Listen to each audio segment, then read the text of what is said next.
They've almost finished loading our cargo. We should be ready to depart right on schedule. Or so I'm told. Excellent. 'Tis nice to have a smooth beginning to one's journey, at the very least. It's funny.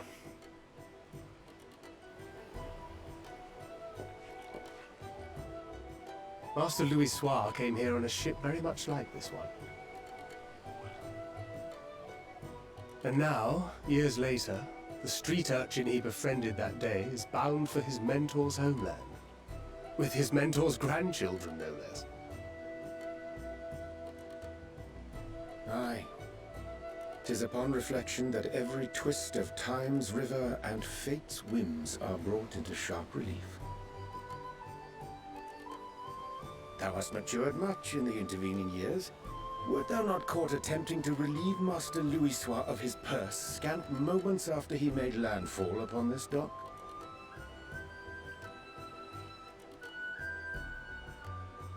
Oh, really? Now that's a tale I'd like to hear.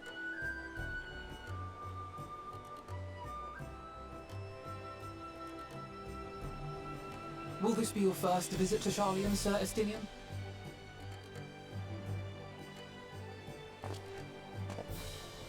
Sir Estinian?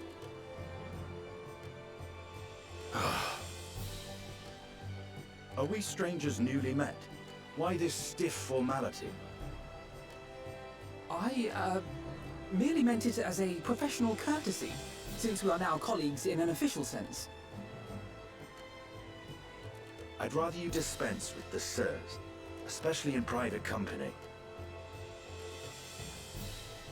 Or I'll be forced to respond in kind, little Lord Alphino. You've made your point, Estinian. Painfully well. Better.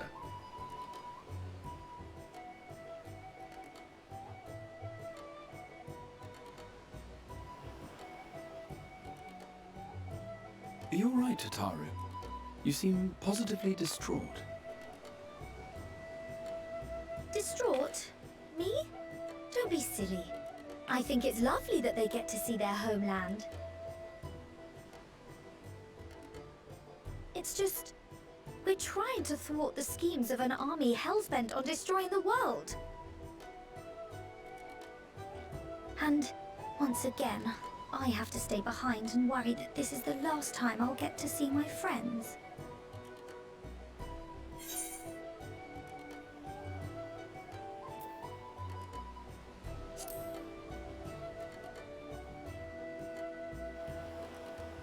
Well, that's hardly comforting. Ah, good. You're still here. Hori! Coultine! What brings you all this way? We're to assist the Maelstrom and the Kobolds with a lunar primal operation, so we thought we'd see you off before heading to the tower. Flamine and the others wish you all a safe journey, and promise that they'll look after things here until you return. We will too, of course. Aye. We, your fellow Scions of the Seventh Dawn, will do our part to ensure the end of the world won't happen on our watch.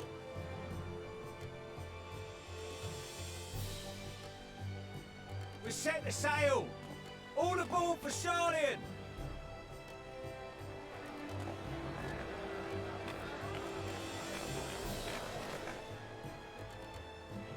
It's time. Then we must delay no longer. We will contact you the moment we learn aught of value. Wish us luck.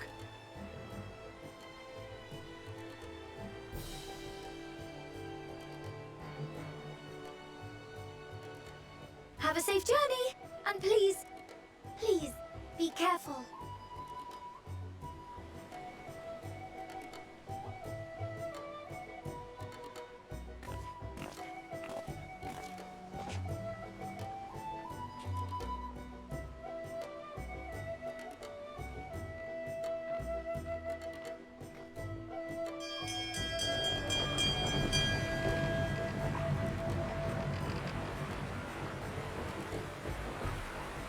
And so you venture forth unto the unknown.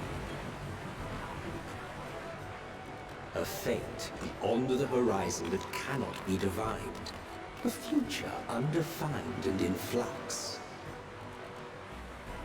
In uncertain times, naught but the simplest words of wisdom will suffice.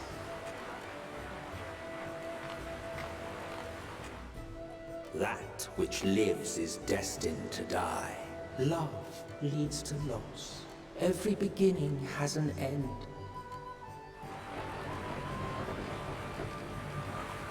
Treasure every moment, every step of your descent.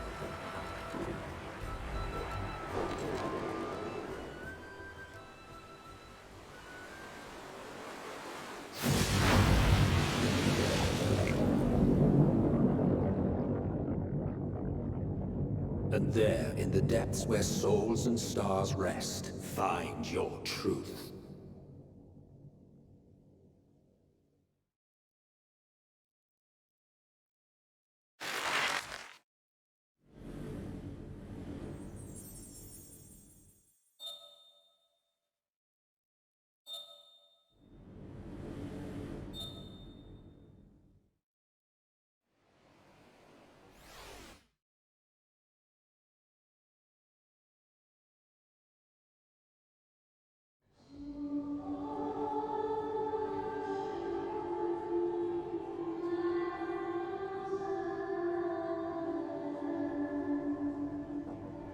Here.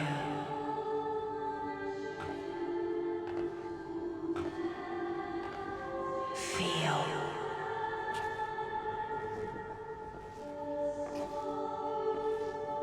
Think.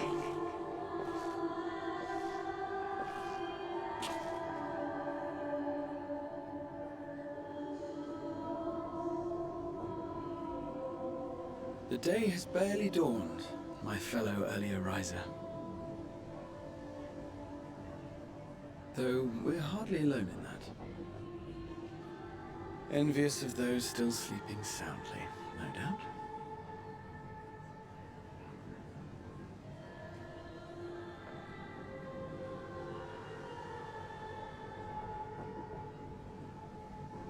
Called out to you, you say? I've heard nothing myself.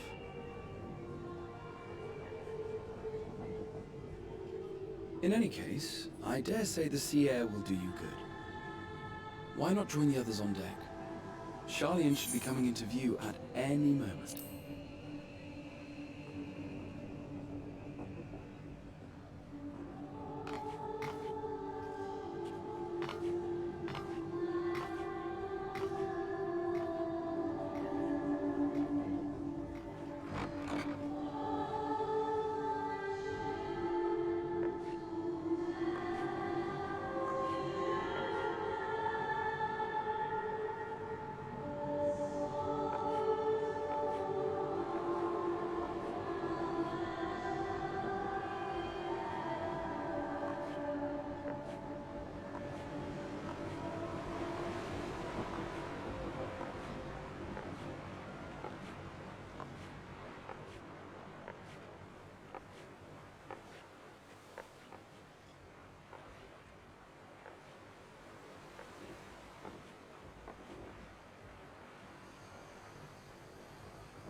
My voice yet reaches you.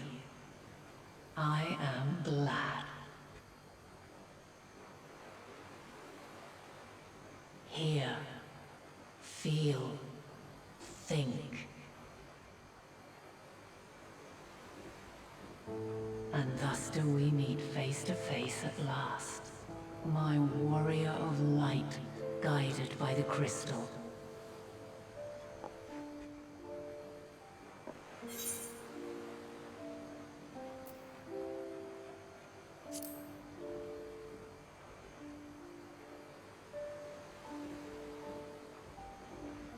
You have visited the first.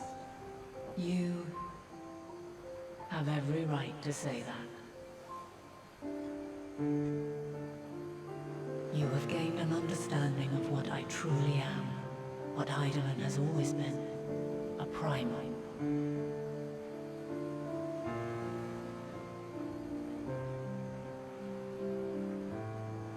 Zodiac was created to forestall the apocalypse which threatened the ancient world, and I was brought forth to bind him. Yet 7 times now, those who would orchestrate a return to that bygone era have rejoined a shard to the god I had sundered. The greater his strength grows, the swifter does mine own diminish. The power to draw your mind into the rift betwixt is no longer mine to wield. Yet though it taxes me sorely, I dare not leave these words unsaid.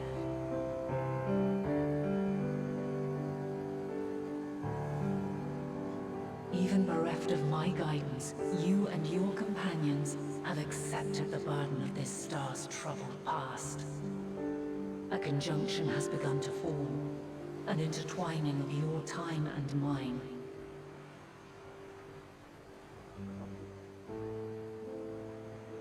Wheels shudder and turn. Conflict looms. Monumental. Which will decide the fate of this world and all life upon it.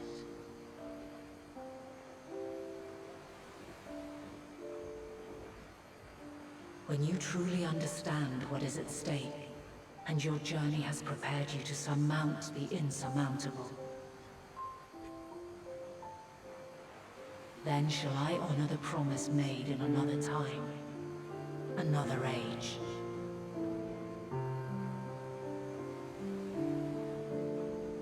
Cast your peepers to the fore, folks!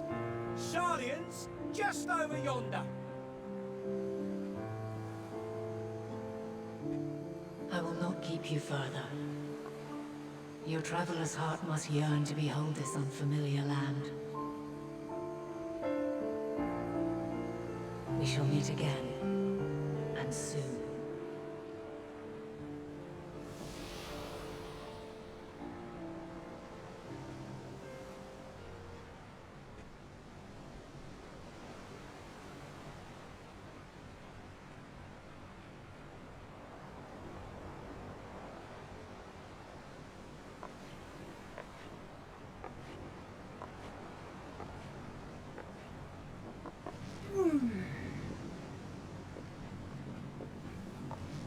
Oh, what a fine morning. Oh, still a bit stiff though. And a good morning to you too. Taking a look at the island already? Then let's go. Let's go. Might still be room in the prow if we're lucky.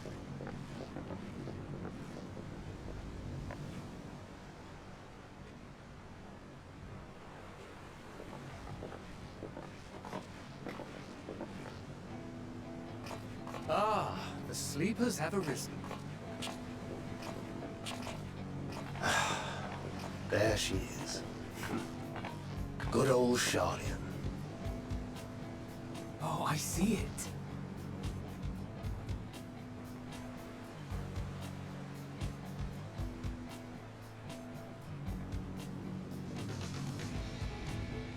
Home. Home at last. Well, maybe not in Father's eyes, but we'll manage on our own, if we must. You do know you're not alone in this, don't you? Indeed. 'Tis as Sir Estinian saith. Forget not the comrades who boarded this ship at your side. I prithee.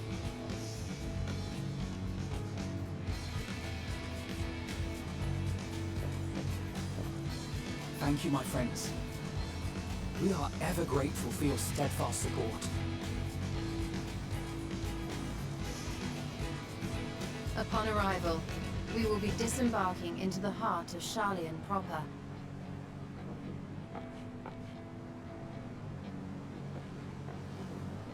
There is no greater concentration of wisdom in all the world. I am confident that somewhere within that center of knowledge and learning, we will find the answers we seek.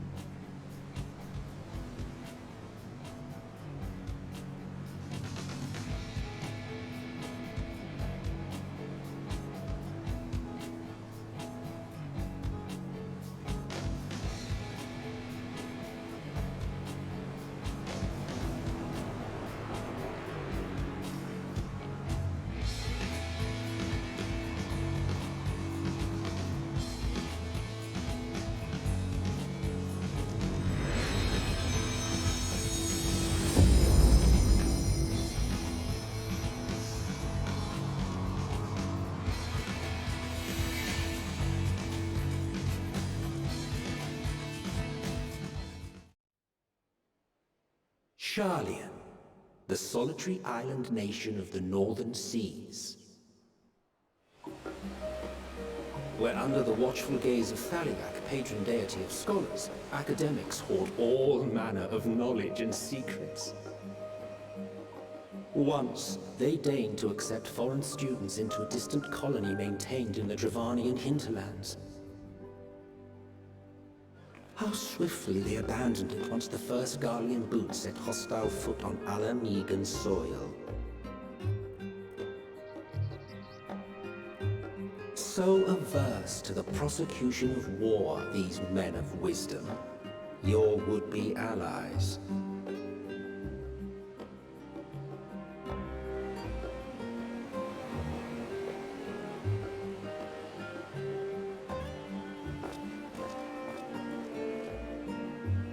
I thought they'd never let us off the ship. What's next then? Entry applications? Hopefully they find no cause to deny us.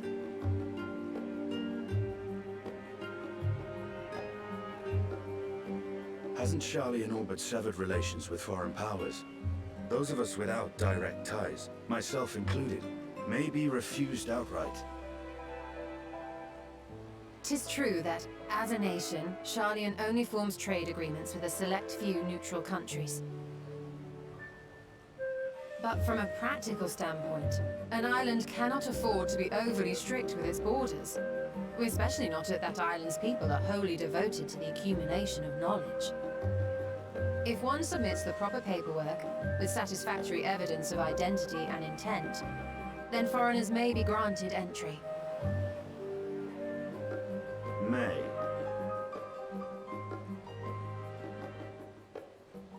Quite.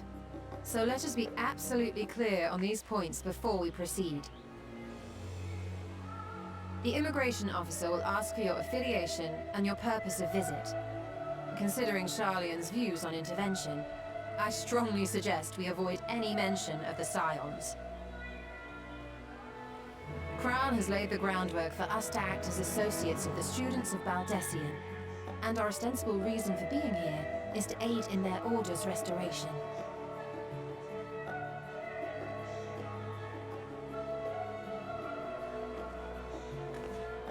Grahatia, it might expedite our progress should an actual student be seen at the head of our little group. Would you mind leading the way? Of course. The immigration officers were this way, as I recall. Shall we?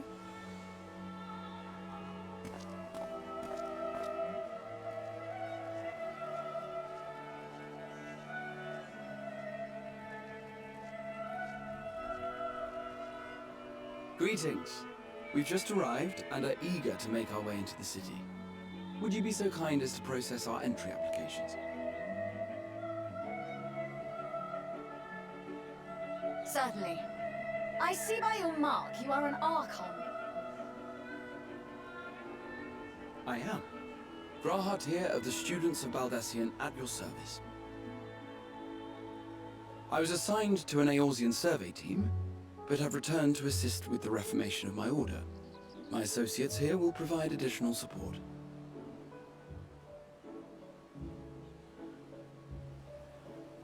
Very good.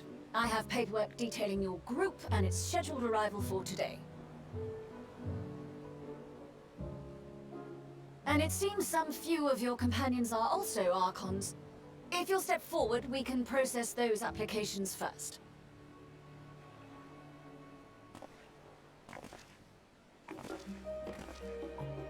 Ishtola rule.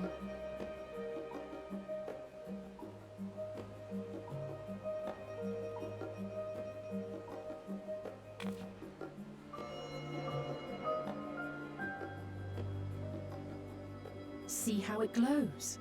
That list is etherically linked with the citizen registry kept in the main repository.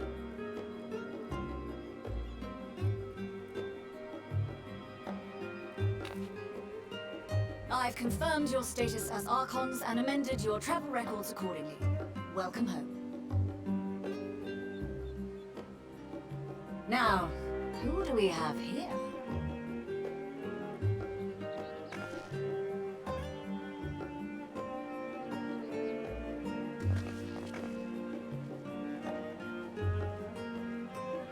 Alphino Leveilleur. And Alize Leveilleur.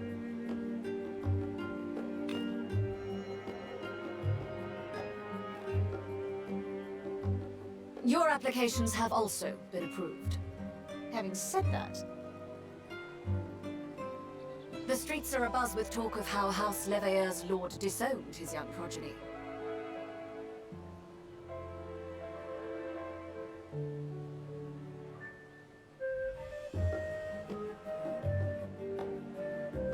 And while such personal circumstances constitute no reason to deny you entry, I urge you to avoid exacerbating your present situation. Times are quite troubled enough already.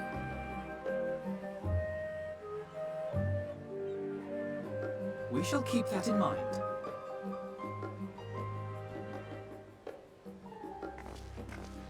These last two are not Sharlayan natives, but you will find their credentials are in order. An application was made in advance.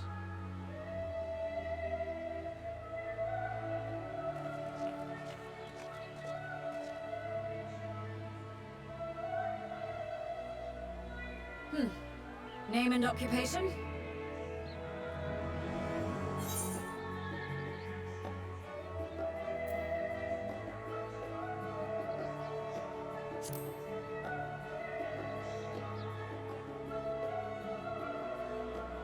Indeed. Your profile describes you as an adventurer, but one also trained in the rather more constructive pursuits of procurement and production. You may enter. And you, sir? Justinian Valino, formerly of the Order of the Knights Dragoon in Ishgard. Formally, at least. And what, pray tell, is your profession now?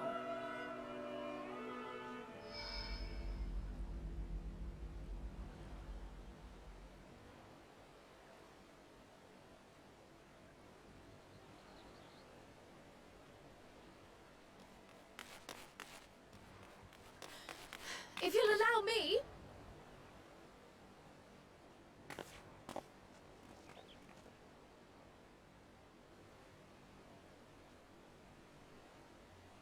My associate is a mercenary, hired for his strength at arms. Surely you are aware of the dangers we often face on our forays into the wilderness. Mistress Baldessian, if you insist on sponsoring his entry, then so be it. But while I appreciate that desperate times call for desperate measures, I find your choice of company concerning.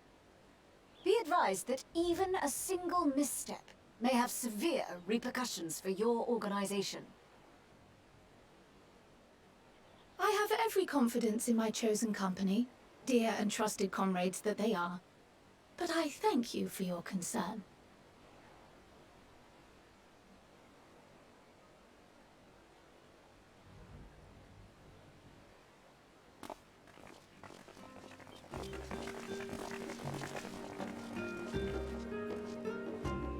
Croyle!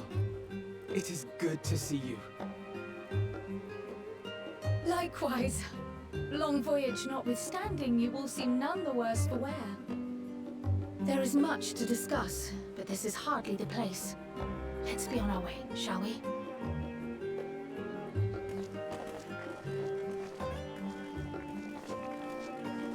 Oh!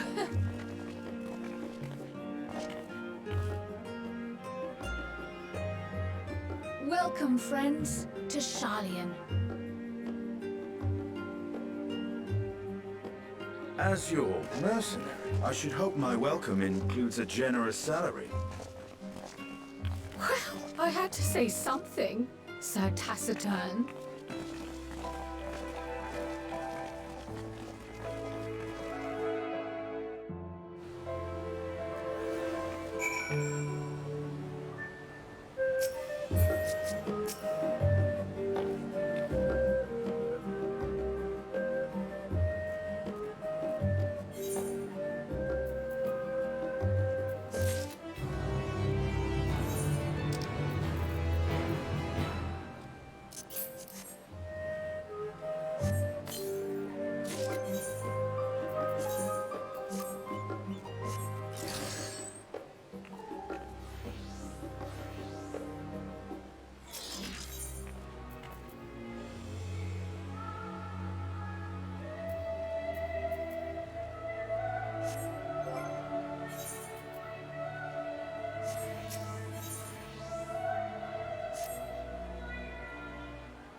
Pray forgive me.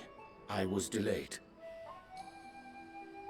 It's fine, Urianger. We're all here now.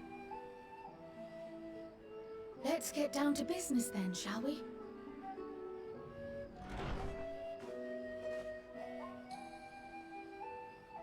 Come what may, we must prevent the Telophoroid's plans from coming to fruition.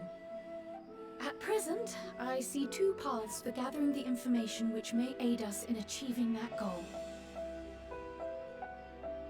The first involves an investigation into the change which has come over Sharlayan, not to mention the recent inscrutable behavior of the Forum. As most of you know, the 99 members of the Forum are elected from the general populace. This alone guarantees a plethora of opinion with regards to foreign policy. The bibliotheques, for example, are a group of conservatives which would have Sharlayan focus on recording history, while remaining entirely uninvolved in the making of it. And at the other extreme, we have advocates for proactive diplomacy and direct intervention. My grandfather Galef was one such member, as was Archon Louisois. Yet despite our diverse factions and philosophies, the recent vote to deny Eorzea's request for assistance was unanimous. Even more concerning was the fact that many cited other, more pressing duties as justification for their recalcitrance. Fortuno's refusal in Gridania had those same undertones. 'Twas as if, having stared unblinking into the face of impending doom, it simply turned away to pursue something more important. But what could that possibly be? A mystery indeed, and one which I ask for your help to solve. Our future may depend on it. As for our second potential path, it concerns a request made directly to the students of Baldessian.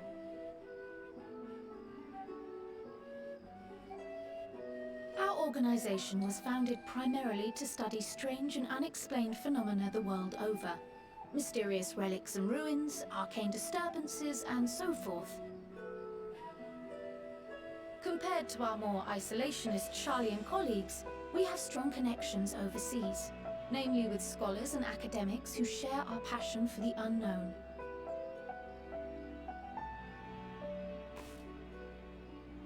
The request in question comes from one such acquaintance, Nidana, an alchemist residing in distant Thavnair. Her missive describes the sudden appearance of a tower, and the subsequent summoning of what I can only assume is a lunar primal.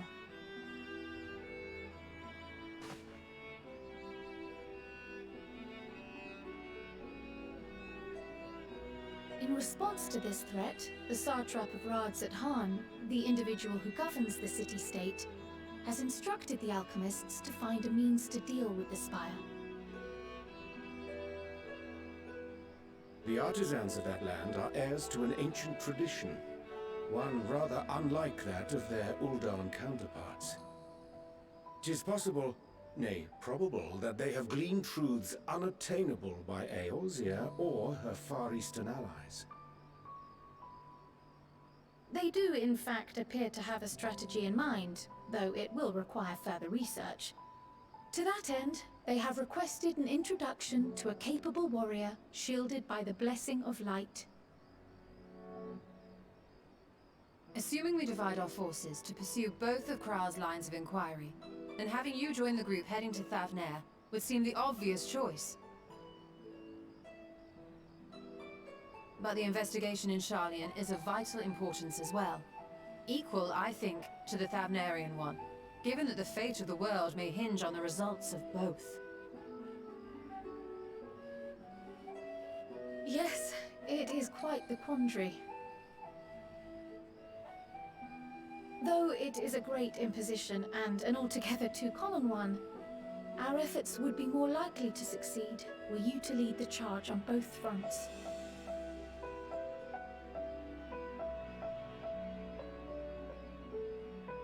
You are indeed our champion. As to which task to tackle first, we will defer to your decision. Let us next decide how everyone else might best be assigned. As for myself, I shall continue what I've begun in Charlian. I should also like to steal the services of an Archon or two. And thereby gain access to a greater range of reading material. I will help with that. Allow me to offer my assistance. I have some small amount of experience in the field of research.